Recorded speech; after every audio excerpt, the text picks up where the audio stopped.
So when I was 27 years old, I decided to really take a serious look at the restaurant industry. Quit waiting tables, but take my life seriously. You see, in the restaurant business, to make $40,000, $50,000 a year as a general manager is the average. And here I was in a company where the top guys were making $250,000, only 2 layers up from me. And I thought, you know what, I can do this. So here it was, running one place, 220 seats, doing almost $15 million a year, unheard of for a single restaurant. And I kept pushing and pushing and pushing. My wife finally started realizing this is not the way to live their life. She didn't see me. I wasn't connected. When I was at home, I was more concerned about what was happening in the restaurant. She kept telling me I identified too much with my restaurant, that my entire identity was attached to it. I disagreed, to the point I got really upset the way she attacked me, attacked who I was. I was providing for the family. All this money was flowing in. The trips, she wasn't saying no. She was spending the money just as quickly I was making it. But what happened was, eventually, it drew a big rift between us. She actually hated my job, resented what I did and everything I stood for. And I could tell. So she attacked me and the company and everything I was doing. And it's, at a core, it hit me, it hurt me. Because to me, my job and what I was doing and all the adoration coming towards it because of the role I had was giving me significance. I was dying for that. I needed that. That was my drug. At the top of that, I'm realizing, you know what? I need more significance.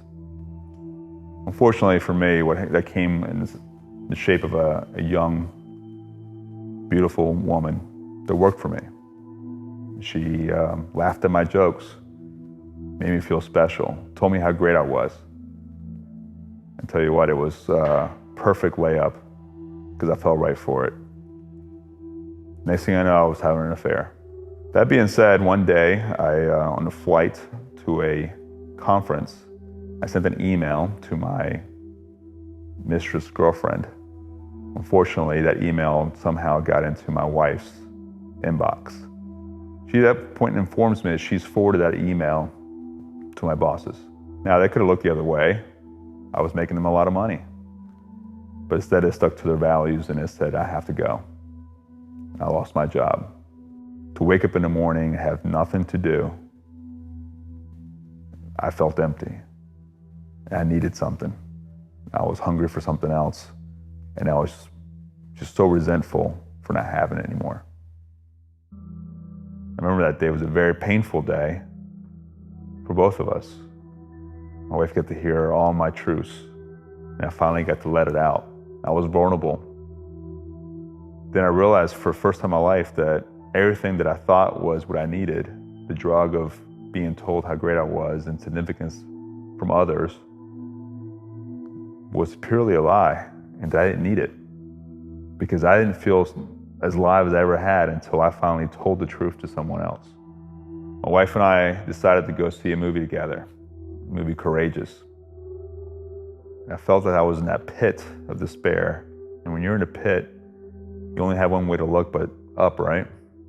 So I looked up, and there he was with his hands stretched out to me, and I accepted Jesus Christ as my Savior that day. That to me was my battle plan. I had it. See, I knew where significance was going to come from now. Not from other people telling me how great I was. Not with some young, beautiful girl telling me how wonderful I am or how much money's in the bank. But it's by a loving Father who sacrificed everything for my salvation.